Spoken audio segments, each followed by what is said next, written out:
Good morning, good afternoon, and good evening, wherever you are and wherever you're going. Welcome to an episode of the Dierks and Denver Podcast. As always, I'm Dierks. I'm here with my co-host and best friend, Denver.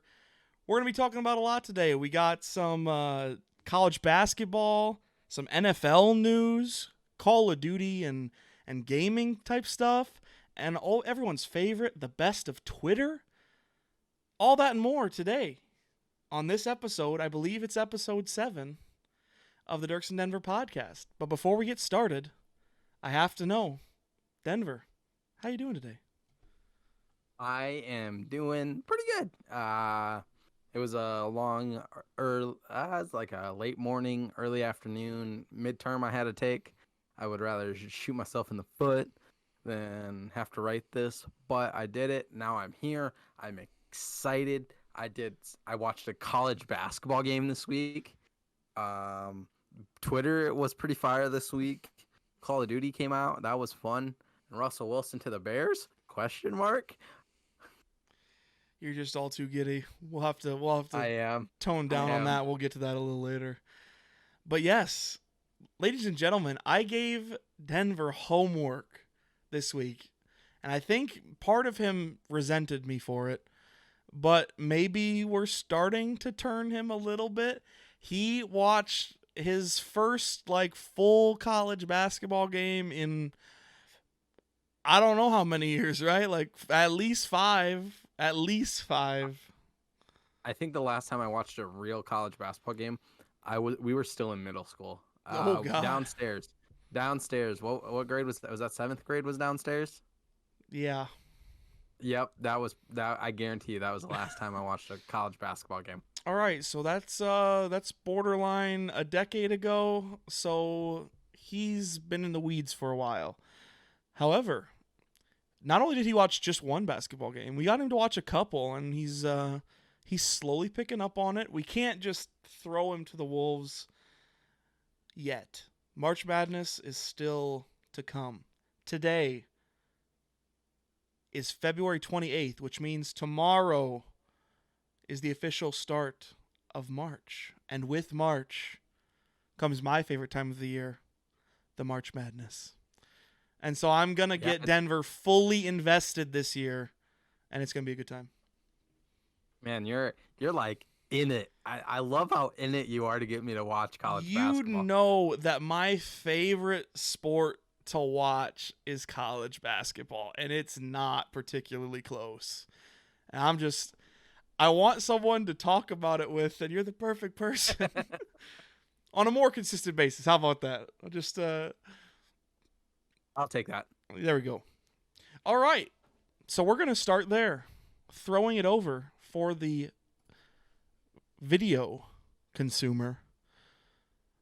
We just have a casual little top 25 from, this is last week. Since this is a Sunday, this will get updated tomorrow. However, it's what we have to work with. So we're just going to throw this in the back for now and talk over it. Denver.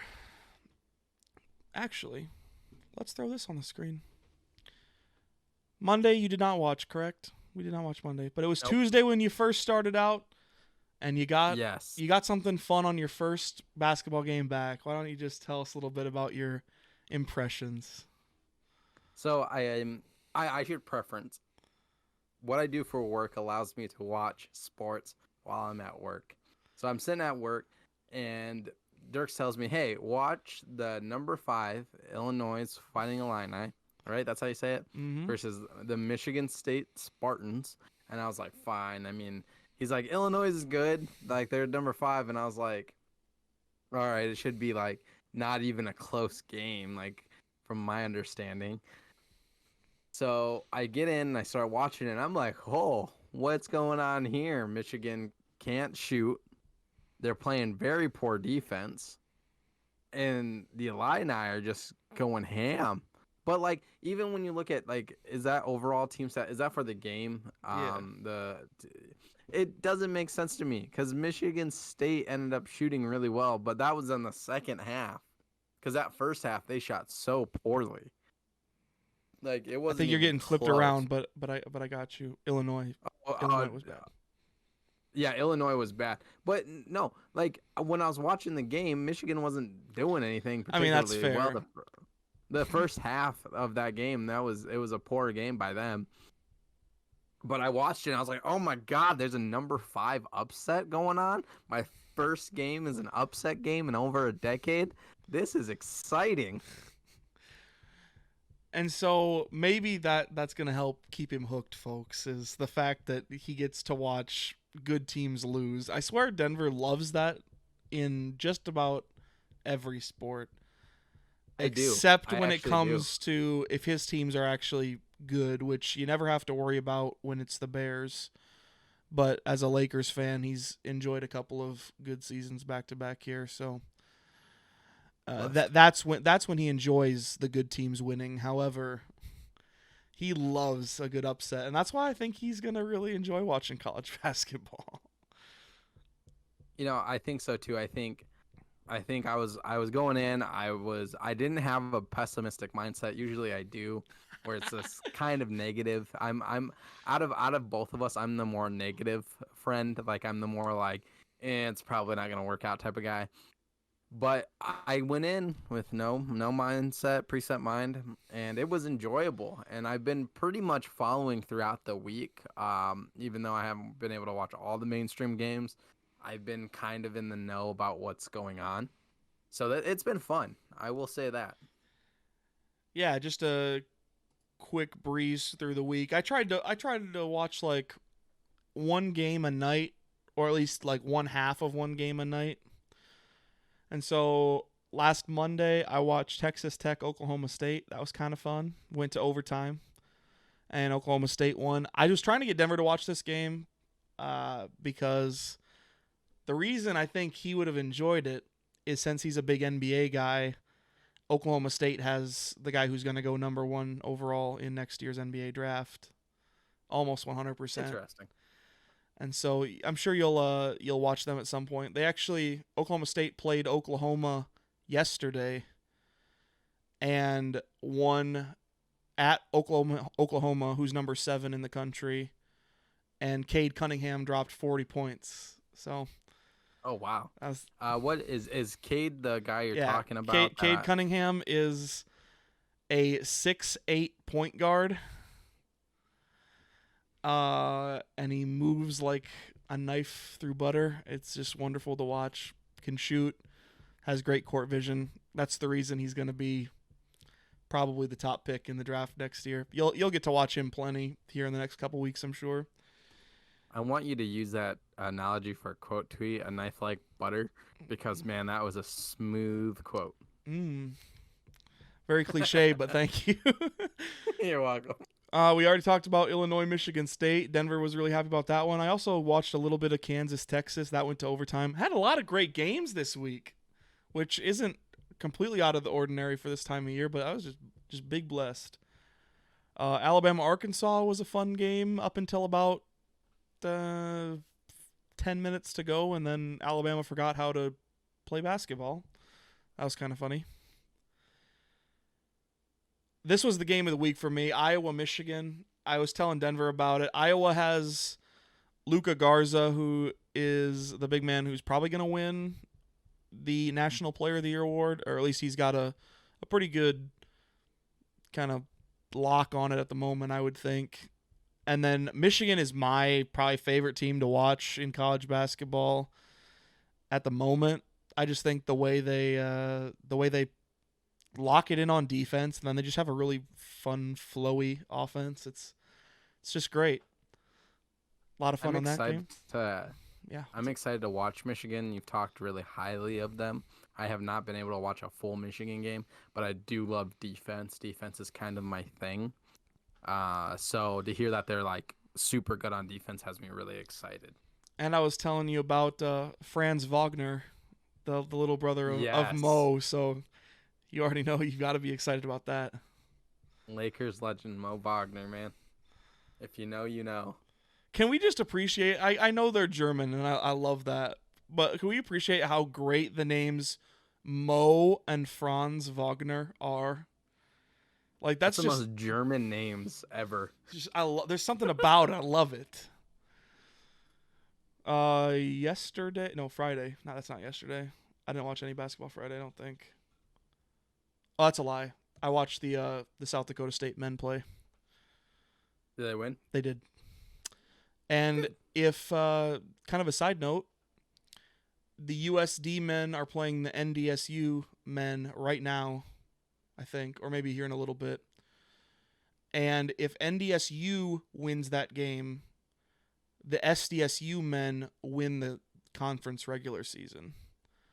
But if That's cool. but if USD wins, then USD wins the regular season. That's kind of a fun little thing that I'm going to pay attention to today. Anyway, moving on. Saturday, I watched some basketball yesterday. In spurts. Baylor, Kansas. Baylor lost their first game of the year. Denver didn't want to watch this game because he's like, oh, Baylor's just going to kill him. Yeah, that was literally my saying. Because since we've started this podcast, okay, for anyone listening, viewing, wherever, right?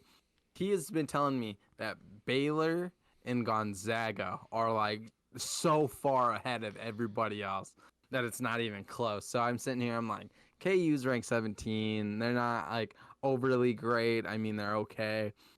So I just assumed that Baylor would steamroll them. We'll get into what we were doing last night and later in the show, but there's a reason I wasn't watching this game, and I'm kind of upset I didn't because I would have loved this upset so much. This is the perfect time, since you just called me out for really hyping up Gonzaga and Baylor. This is my perfect time I'm going to now evolve a little bit on what I said before. I will completely own up to the fact that I thought Baylor and Gonzaga were a little bit untouchable. Probably that was 2-3 weeks ago. They looked really good. And at that moment, Baylor shut down for, was it 2 or 3 weeks for like a COVID pause. Because they had so many players like with close contacts and stuff like that. So they didn't play a game or practice for 2 weeks or 2 or 3 weeks there. And so this is only their second game back from the COVID pause. They almost got upset by Iowa State a couple nights ago. And Iowa State hasn't won a game in the Big 12. And then they got their ass beat last night by Kansas. There's no two ways around that. I just want to let anybody know who's listening or watching. Fun fact. I actually have been to the Baylor campus down in Texas.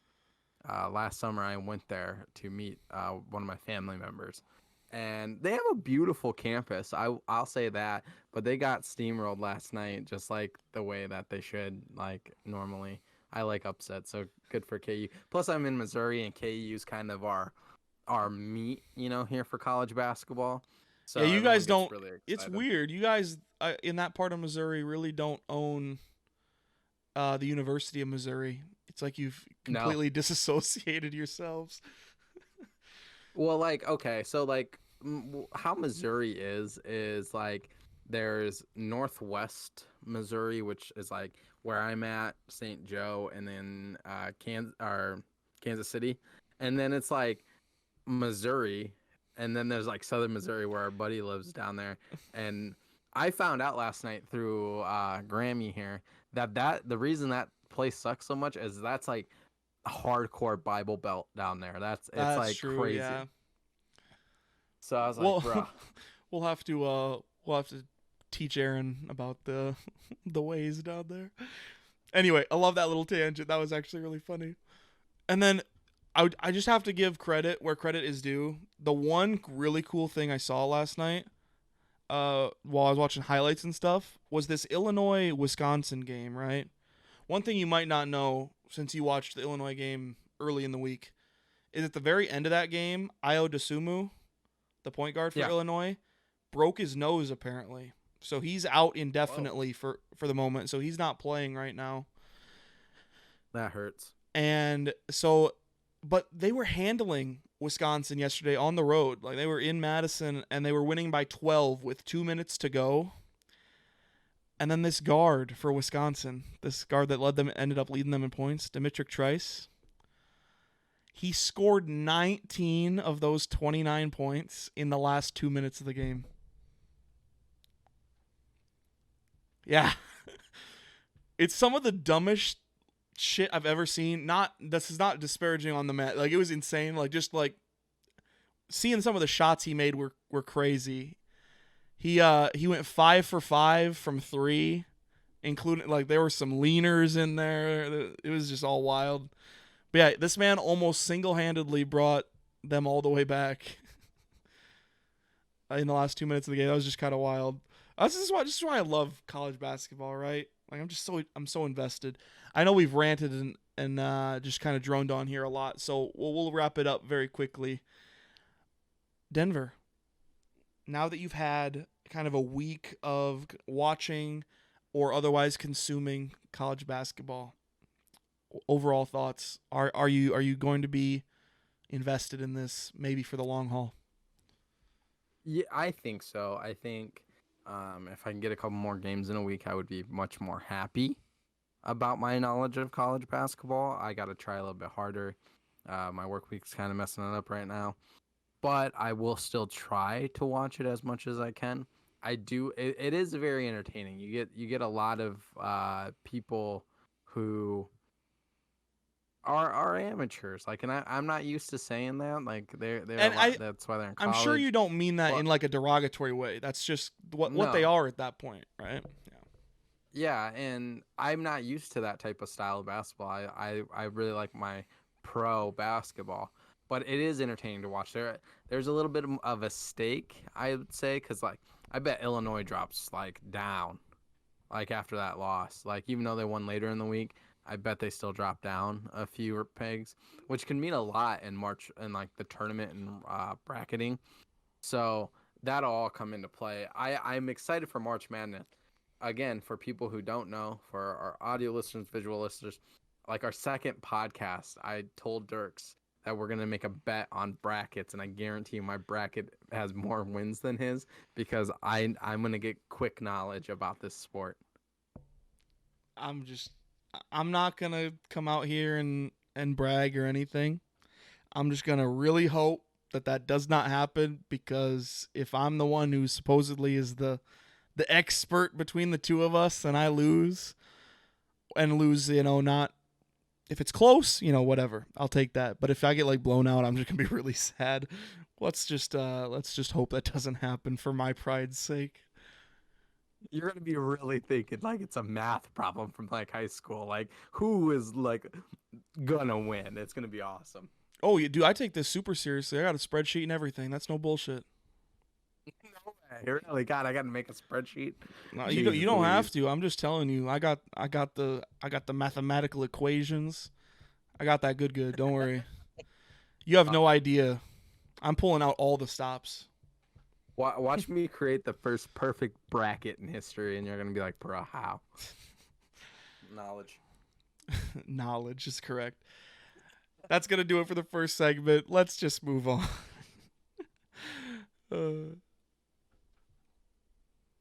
Really got you on that one, didn't I? Yeah, I don't know, dude.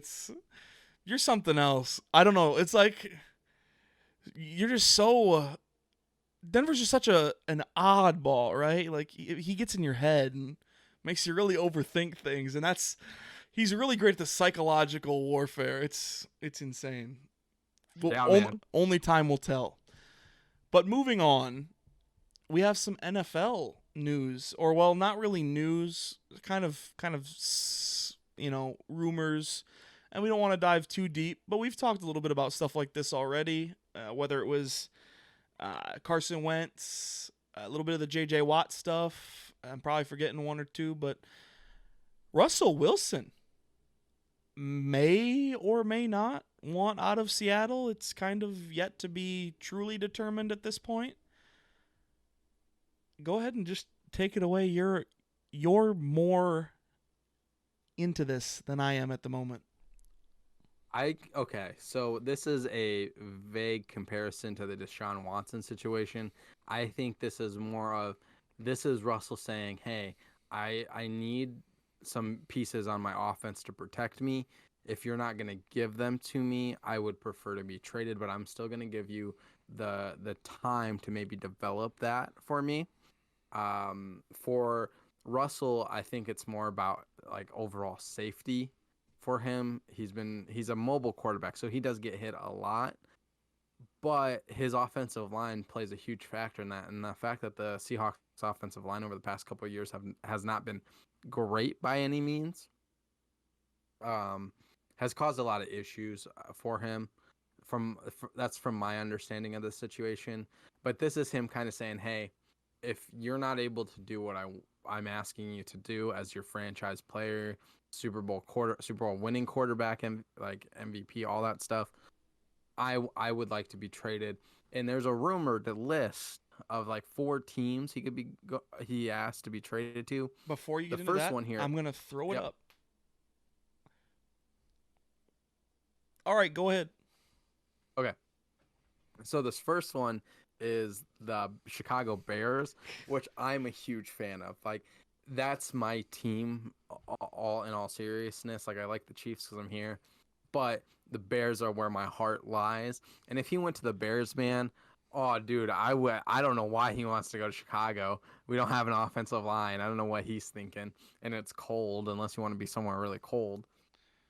I mean, it But rains on 200 days out of the year in Seattle anyway. It's kind of cold that up there doesn't mean too. It's just shitty I mean, weather but all it's around. really cold. But Chicago was the first team one of the teams that he is asked to be looked at to trade to. But I don't know what the Bears could technically offer in that one. The next one is the Cowboys, which is interesting to me because like the Cowboys don't want to pay Dak, so I wondered if they would even maybe pay Russell. But they do have the offensive line. They have some key people over there. So with that, then there's the Raiders, and the Raiders have a really interesting situation because they do have Derek Carr still, and who's their backup? Marcus Mariota. Marcus Mariota. Yes. So unless they're planning to trade Derek Carr, I don't see that one happening.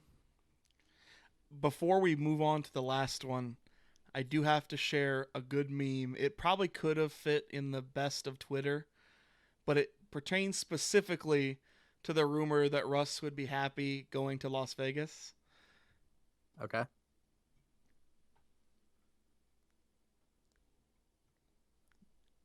For the audio only listeners, the caption is, "Why the hell would Russell Wilson want to be a Raider?" And then the reason is a picture of Derek Carr standing in perhaps the most perfect pocket I've ever seen against the Saints from this last year, when the Saints are bringing, by my count, that's 8 defenders that the Saints are bringing. And somehow the Raiders have blocked it up actually perfectly. And so that's Yeah, something that's that kind of Russ insane. hasn't seen in I don't know how long. I had to count those out. I just wanted to make sure you're all the numbers. 1, Yeah, 2, that's 3, that's a 4, pretty 5, 6. Yeah, that's pretty good. that's a good pocket. And the last team, go ahead. Is the Saints. You know, the Saints have a good offensive line. They have a good offense overall. And with Drew Brees really kind of maybe foreshadowing his retirement, it's a good spot for him to go. Overall, it's like championship contender right away. So that's the one that makes the most sense to me out of all of the teams. I think it's just a really good fit, and I think Sean Payton would really like to have maybe more of a more mobile quarterback to run his offense. Him and Taysom Hill would be a really fun dynamic for the Saints offense overall. You think the Saints would try to keep Taysom Hill even further if they brought in somebody who's gonna demand as much money as Russ would? Yeah, I think they would keep him and then let go of Jameis. Jabu. Because Jameis went, eat that dub, man. Got to eat the dub. So this is very interesting to me. As Denver mentioned, it feels really, and maybe it had started to degrade even before then, but I remember when Seattle traded Max Unger to the Saints, ironically enough. And that feels like the moment where it really started to go downhill. I believe that was right after they won the Super Bowl. Maybe I'm missing up my timeline a little bit. It was around that time. Maybe it was after they had been to those 2 Super Bowls, but it's relatively recently in the last, like 5 to 7 NFL years, right? It's not like his whole career he's had a bad offensive line. It was like the first half he had a pretty decent offensive line. That's the reason they went to the Super Bowl 2 years in a row, and it was probably a big reason why Russ was able to establish himself as one of the premier quarterbacks in the league. And now as he's continued to grow, he's kind of, made up for the deficiency on the offensive line by just being an absolute animal. But I can't blame him at all for wanting to not be hit 20 times a game. I think that's a really great point.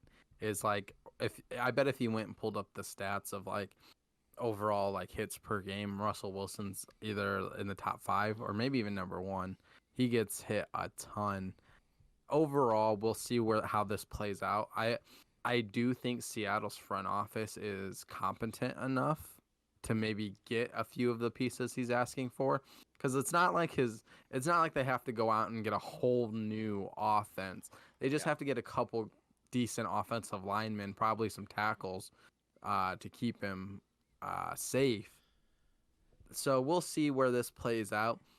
Overall, I think it might be a little too much right now, but maybe around like the NFL draft, if we haven't seen any movement, that's when we can expect the Russell Wilson news to really ramp up. I think that's where you and I agree is I think the Seattle front office, it's hard to not love Russ, right? I mean, we just talked about him winning Man of the Year because he's the best dude in the NFL. The front office obviously loves him, and as you said, Seattle's been a competent franchise now for a while. So I don't think they just, not let him walk, but I don't think they just like throw him away. They're probably going to do whatever they can this season to try to make him happy, and if that ends up not working, then maybe we see something more. But I think in the short term, it was KJ Wright, the linebacker, that said it, right? Like, Russ isn't going anywhere. Like, I have a hard time seeing him play anywhere other than Seattle in 2021. Now, beyond that, obviously, I'm not a fortune teller, but I think in the short term, he's going to stick where he's at. But it's fun to think that maybe he could go somewhere else and change the situations. Before we continue on with our next segment, I do have one question. It's kind of a spring-on question for you, buddy, because I didn't talk about it. How do you feel about Big Ben coming back? That's a touchy subject. I love Big Ben to death. Like, as a Steelers fan, I know that maybe he's not the epitome of a perfect quarterback in any way, but he led us to 2 Super Bowls when I was kind of just getting into the sport, which was really fun to watch as a young fan. And he's been the face of the team that I love to root for the entire time I've been watching football. So the sentimentality of it is, it's hard to see Big Ben go. And I think he still has football left. The problem is, at the price tag that he has right now, the football's not worth it. And so that whole situation is just a little bit chaotic, to say the least. Yeah, I just wanted to get your opinion on it. Yeah. That happened this week. So I wanted to know, hey, what was your thoughts as a Steelers fan? What the feeling was there? Another quarterback news. Yeah, I mean, what it boils down to, basically, I think the Steelers needed to go get a quarterback, in one of the last couple of years, and they certainly need to do it this year somehow, through the draft, through some sort of trade. They need to figure out the future, whether that means Big Ben starts this year and a quarterback that they draft, or if they bring in, this is totally hypothetical, but if Sam Darnold is up for sale or something like that. And I know the Steelers signed Dwayne Haskins. If somehow that works out, they need to somehow iron out at least a plan. They don't seem to have a plan beyond. Apparently, they want to see if Mason Rudolph can be a full-time starter in the NFL, and that does not sound like the wave to me. I'm just going to leave it at that. I have nothing against you, Mason.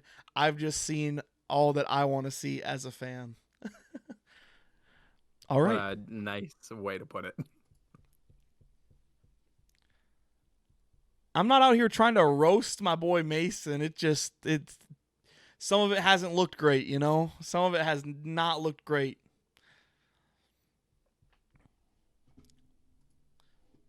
Totally switching gears. We're done with the sports as a main topic for the day.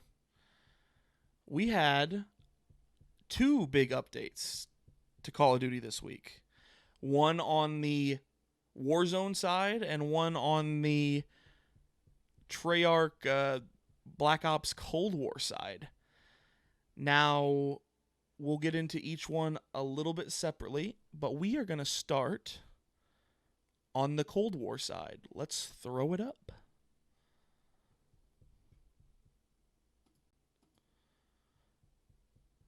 Season 2 started for Black Ops Cold War on the 25th, which was Thursday, I believe.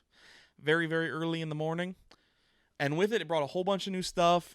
The Outbreak Zombies mode, which I'm sure we're going to talk about in detail here in a second. Apocalypse, which I believe is a new map because, yeah, it's a 24/7 playlist. They brought Gun Game, the Death Machine, both as a score streak in multiplayer, I believe, and it's in zombies.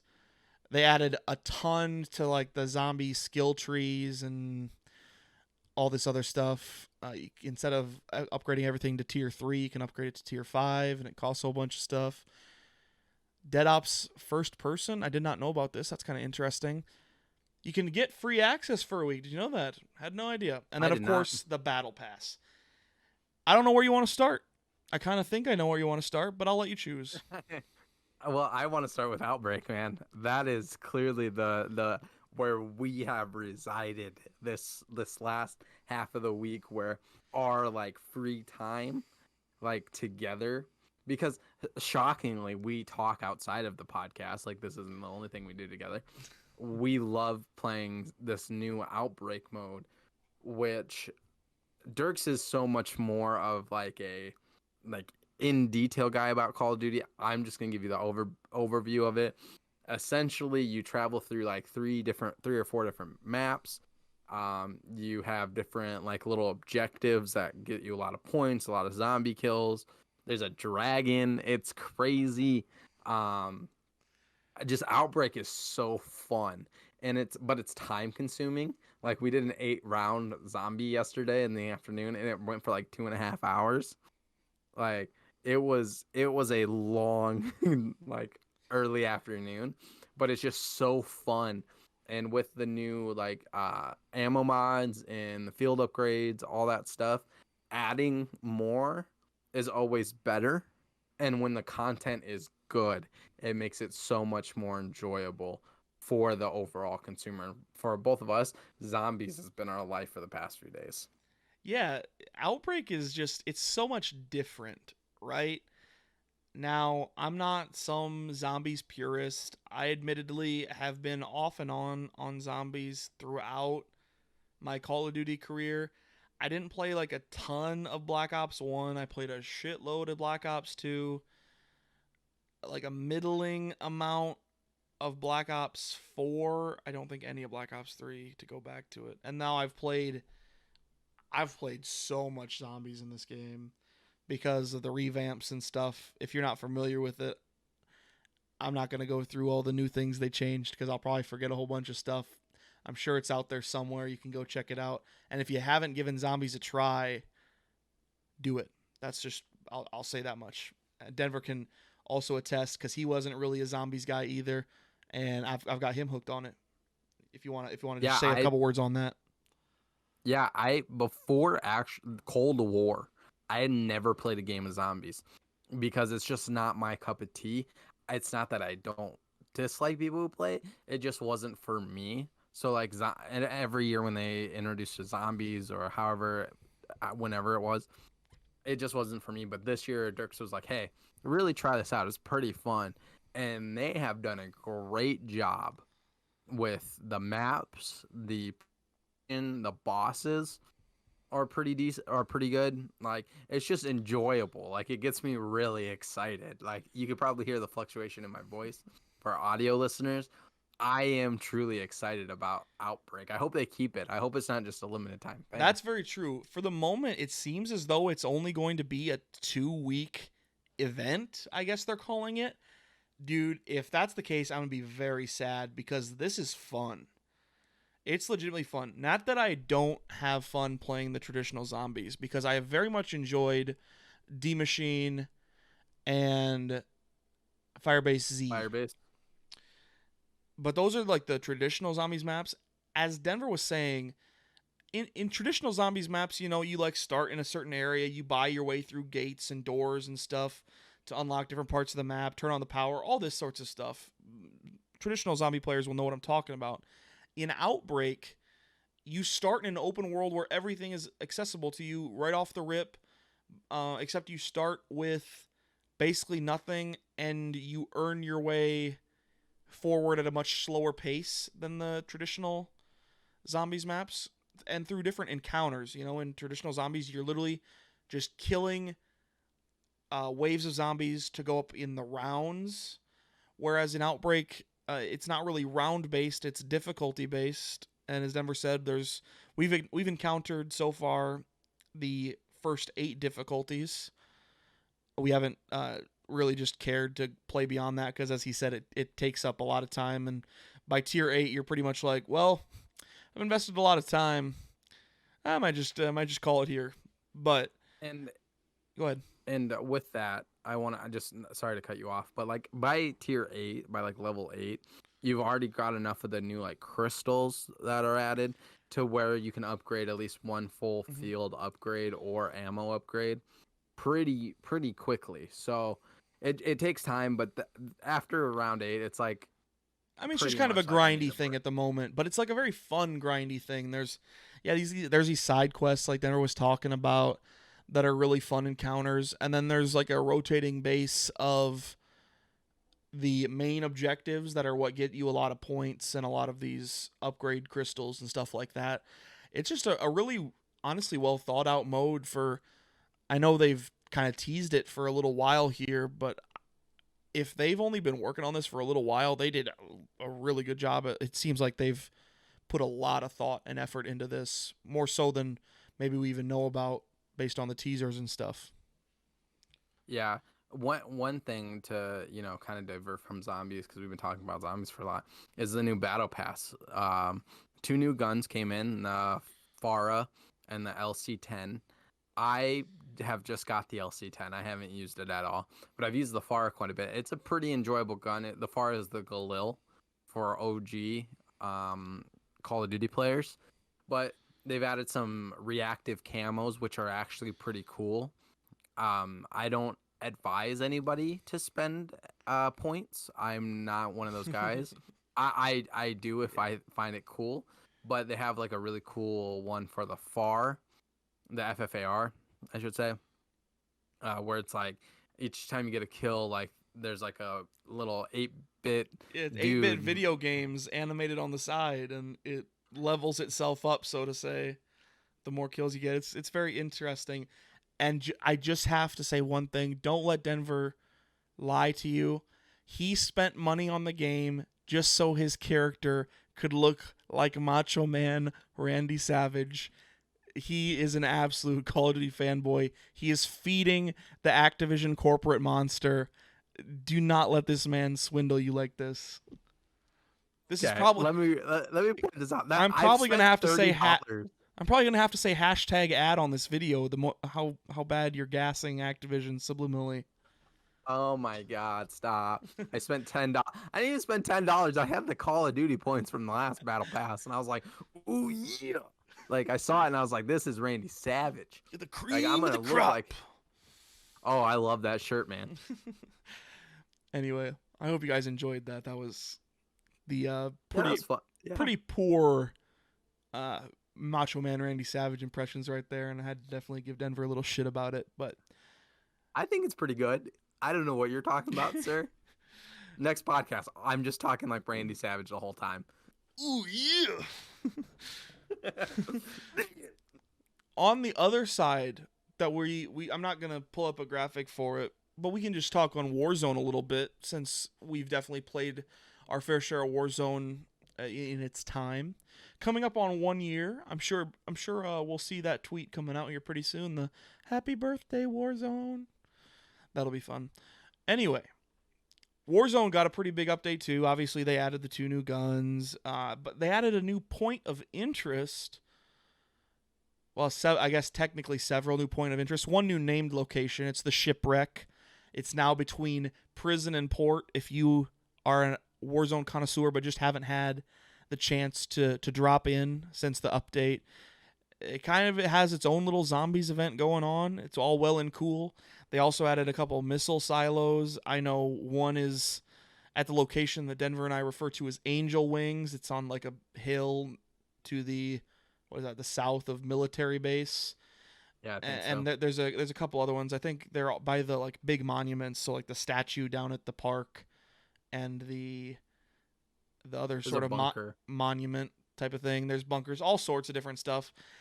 However, I've seen a lot of the big content creators say this too. It just doesn't feel like it's ever going to be enough until they really do something, right? Not just tweak little things, or they added a shipwreck like that wore off after about 24 hours. You hardly see anybody dropping there anymore. It just doesn't feel like there was much substance to this. Yeah, so I totally agree with you. Yesterday, after we stopped playing, I took a little break. I hopped on Warzone to try it out for the first time. And the shipwreck is cool. Don't get me wrong. It's pretty fun. I was telling you about a fun little moment I had where me and the dude we were facing off, and some zombies popped up, and he was shooting me, and the zombies started chasing him. The zombies beat his ass. The zombies beat his ass. Yeah, the zombies eliminated him for me. It was actually one of the funnest things. But you're right. There's not really anything new. It's not like Outbreak. We get excited about Outbreak. That's new. That's fun. Well, and it's a long-lasting rumor, but hopefully this all leads to a new map, which I think would engage the player base again, which would make Warzone more exciting. Different things. I would like to see it. I think a new map would make Dierks more excited. He's really good at Warzone. He carries me to victories. I need to point that out here. Thanks for the gas. That's premium gas right there, folks. Yeah, you're welcome. And I'm not very good, but I enjoy the game. Like, it's honestly the only BR that I've ever really enjoyed. So I just want something new. I hope this leads to it. There's some missiles or some nukes you see around in these new points of interest. Hopefully there's a big boom. Again, we're not trying to be a big rumor channel, but rumor has it, and I'm crossing my fingers that it's true. Rumor has it that here within the next couple of weeks, those nukes are going to be launched or whatever, whether this is actually what leads to it or if it's just the end result of downtown is going to be gone, parts of farmland, lumber, stadium, the hospital, stuff like that. Like, the whole middle section of the map is going to be wiped away and changed in some way. And whether like it's the old map with a new kind of beginning, or they just totally reskin it and make it completely like the Treyarch style of art and all that, I honestly don't really care. But what Denver said is right now I've kind of lost my love, or not really my love, but just like I don't know. I just don't really feel like playing Warzone right now. It just feels stale to me. It feels like, you do all this work and then you die to a team that's done 6 recons and has sat in the same house for 40 minutes, and then you die to them in the final circle or some dumb stuff like that. It's just the map needs some tweaks, in my opinion, to keep it fresh, or not keep it, but just make it fresh again. Kind of disincentivize some of maybe the lower skill players, and I'm not claiming I'm a god by any means, but I feel like I can hold my own in a more competitive setting. And I'm just looking forward to something that changes, because right now it literally just feels like second verse same as the first. There's really no meaningful difference in Warzone between now and like 6 months ago to me. Other than the Cold War guns, that's literally the only change. And then they're not even and they screwed those up at the viable. moment. Well, and they screwed those up at the moment. I don't know if you heard about this. The agency suppressor, they changed it so that it's absolutely terrible at the moment. Apparently it wasn't like a super intentional change. It got kind of glossed over, but then pushed out. But I don't think they fixed it yet. It's just a mess at the moment. I don't mean to shit on Activision. I really think that like their games at their core are very good. It's just like the polish isn't there right now. And I know Raven's working really hard on Warzone. I know I'm just a very small content, very, very, very small content creator. But I appreciate what Raven's doing. Like, it's better than having no communication with the fan base. We're not passionate about this just on a whim, right? We're passionate because we want to see things succeed. We enjoy playing these games. We enjoy doing these things. It's just so when we see the potential, but it's not fully capitalized upon, we get a little worked up. It happens. It happens. So that's been our Call of Duty kind of rant for the week. We always need those, right? Yeah, every now and again, and it's pretty nice to rant about Call of Duty. It's very easy to rant about sometimes, isn't it? Oh, yeah. All too easy to rant about sometimes. At least with this update, there wasn't like a stim glitch. It seems like every update, every massive update they do. You better knock on wood right now. Thank you. You're welcome. Alrighty. Everyone's favorite segment, or quickly becoming the world's favorite segment. Best of Twitter. Oh, wow. Really gas that up. Yeah, we're gassing. I just have fun with this one. This is always fun. The best of Twitter. I enjoy these. Week number 4, maybe? I think 4. I don't know. We've done not a great number of these so far, but it feels like we're just pumping them out, and I just really enjoy doing them. You guys already know. We're just throwing it up on the screen. Hold on. Oh, yeah, it's up. Hold on. Time out. Before we start this, we have forgot to mention, hey, don't forget to follow us on Twitter, subscribe to us on YouTube, follow us on Spotify. These plugs, we forgot to do them at the start of our podcast. Bless up. Whether you're listening to us via audio or visual on YouTube, make sure you hit that follow, that subscribe. We really appreciate it. You're helping us grow. You're growing with us.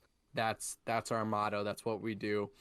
I just want to hit that in before we hit the quick segment because we forgot about it at the start. You guys are all so beautiful that it would just be a shame if you did not join the two of us who are also beautiful and just join us on this journey. We just we're all just such beautiful people. We need to band together. All right, join our cult today. There we go. Thanks for the plug, Denver. Glad I have you. Glad I have you checking me right there. All right, now back to the regularly scheduled programming. Best of Twitter. Denver, my buddy, my pal. You got the first one of the week. We got some NBA content. Don't start yet. Pause. We need to go full screen. Would you like to say anything, or do you just want me to play the video first? If you haven't seen it, have you seen any of the tweets I sent out this week? I seen this commercial on the TV. So. Oh, okay. I love this. This has to be one of my top 5 favorite sports commercials ever. All right. Before we play it, it's Subway featuring Jason Tatum, Draymond Green. Boom, let's go. I'm Jason Tatum. Check out my Subway sub with delicious turkey and crispy bacon. I'm Draymond Green with my Subway sub with tender steak and melty cheese. My sub will help you put points on the board, unlike some other subs. Why would you say that, Jason? Hey, man, I'm just talking about subs here. Oh, come on. My sub is going to throw down. My sub has more rings than your sub. My sub has bacon. I'm Jason Tatum. Check. love how he goes, my sub has bacon. My sub has bacon. Oh, that's yeah. I mean, It's a great commercial. We're all in for the NBA beef and the sports beef in general, right? It's just good content. I just love it. It's a great dynamic. Subway did a really good job with this overall, and I'm glad Jason Tatum and Draymond Green can poke fun at each other. I think I'm glad we're at that point. So it's pretty funny to me. Alrighty. Second tweet. Zendaya, Tom, and Jacob really woke up and chose violence. Hashtag Spider-Man 3. We got the official name of the third Marvel Spider-Man film this week. But right now I'm blanking. Help me fill in the blank. It's actually called what? Spider-Man. Oh my God, I'm drawing. No Way Home. No Way Home. No Way Home. There we go. I'm so glad that we did not embarrass ourselves that badly. It was almost very bad. Anyway, but before we got the actual reveal, we got some teasers / little kind of parodies from some of the actors, right? So we got Spider-Man E.T. Phone Home. The most savage one of the bunch. Spider-Man Homewrecker. You know that was Tom Holland. Spider-Man Home Slice. And then we just have this poor man sitting here like, what the hell? What have I just witnessed? Soldier. But I just love this. Oh my God. Right? Like, we're just... yeah, poor Sebastian. It's like, oh no. But I don't know. I love just little content like this, right? And then obviously it's a very very popular saying at the moment. I've caught on to it. The waking up and choosing violence thing. I don't know. I just loved it. My tweets were a little more lighthearted this week, everybody. I'm surprised you didn't put in like the actual video of the reveal of the actual like title, because the video is pretty funny. They walk out of the director's office, for people who haven't watched it or didn't know. They walk out of the director's office and Tom Holland goes, "Oh, they gave me more fake names." And they're like, "Well, why do you think they did that, Tom?" And he's like, "I don't know. Maybe because you have a reason for spoiling stuff." He's like, "When did I ever do that?" And if people don't know, he accidentally spoiled the Infinity War like poster. So I just saw this in the comments. I'm not going to read it. I'm just going to throw it up on the screen. This will be a little YouTube Easter egg. All right, moving on. Denver, are you just trying to like get us some like high tier sponsors right off the rip here? We have a Subway ad, a Subway hashtag ad to start, and we got a Manscaped hashtag ad for your second tweet of the week. What is this? I mean, yeah, I'm pulling out the big guns. Hey, Subway, and hey, Manscaped. Like, I know we're just starting this out here, but hit my line. All right. DM me. All right, Alex Caruso Manscaped commercial. Let's get it. Are you ready to step up your ball game? It takes performance, precision, power, and if you want to score, you gotta be smooth.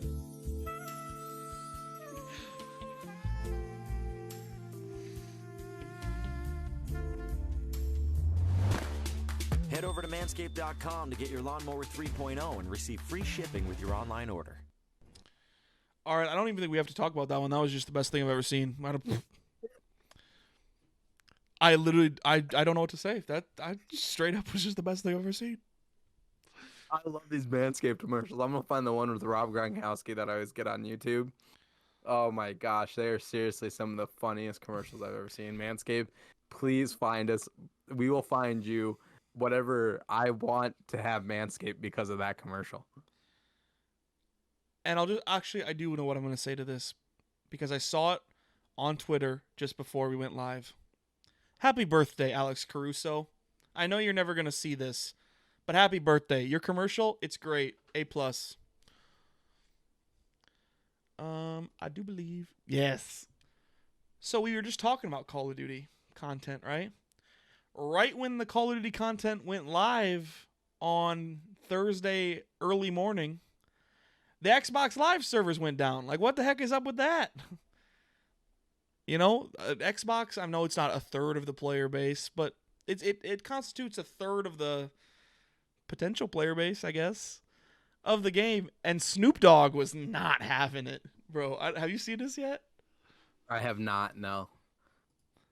All right, Snoop Dogg, pissed about Xbox Live. Love this. Let's go. Y'all motherfucking server is down. NSFW, very bad language. Inbound in the next 18 seconds. I'm so sorry I didn't say it ahead of time. Let's restart. Y'all motherfucking server is down. Get that shit back up. We trying to play. It's a bunch of motherfuckers at home that's locked and loaded right now. Fix this shit. Bill Gates, Microsoft, whoever the fuck. All these motherfucking bullshit ass vaccines y'all trying to give us. Fix the motherfucking video game. Y'all motherfucking. Snoop Dogg's like, fuck the vaccine. I gotta play some video games right now. I'm COVID-19. I'm trying to hop on this Xbox Live server. I just love it. Was all these motherfuckers locked and loaded out here. Snoop Dogg is perhaps like he's easily top 5 like Twitter / any social media personalities out there. This dude puts out some of the funniest videos I've ever seen. This is just the latest example. I love that. All right, moving on. And again, I'm very sorry if I sprung that language on you and you're an audio listener. I mean, when I said Snoop Dogg, maybe it should have been a hint that maybe something bad was coming. But I'll remember next time to put in the language warning. All right, Denver, this is yours. Tell me. Yeah, what do you want to say? This was a cool video. All right, I haven't seen this yet, so I'm excited. Yeah, it's actually pretty cool. I think they should add this as an Olympic sport immediately. Come across and then I'll just try. I don't know. What do you think?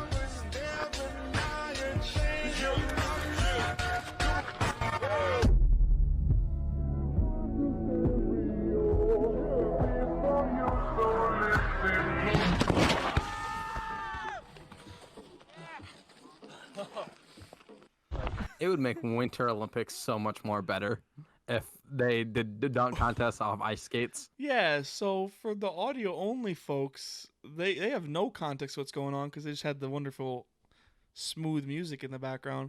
This is a man. I'm gonna assume he's from Canada. He's at least definitely from somewhere very cold. He's dressed up in all his hockey gear, and over the hockey gear he has a DeMar DeRozan jersey. And this man made a ramp on the ice and did a skating kind of like trick dunk, I guess is what I want to say. It was just wild. This man went flying. Trick dunk? Trick dunk? I just love the way you said that. I'm so sorry. Yeah, man, it was just really, just really cool. I thought, wow, that's really unique. I've never seen anything like that. That takes a lot of time. That setup is incredible. I mean, maybe I said trick dunk weird, but I didn't want to just say it was a regular dunk because I've never seen an NBA player put skates on and go off of no bullshit ramp in the dunk contest. This is wild. That was funny. I like that. All right. My last real tweet of the week, but then we have a little bonus content to the best of Twitter section, right? We all know what this video is going to be. This video has been passed around and said a whole bunch of different times. But my boy Warren Sharp, I told you, I think it was last week, this man has great betting advice. Follow him for that, but he's also a funny dude. He tweets anytime I correctly type in a password that I thought I forgot, and then he has the video of, I believe the man's name is Pete Weber. He's a professional bowler, and he has one of the greatest lines I've ever seen. Let's play it.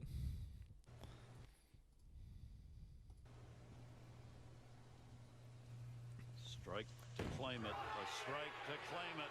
And he got it!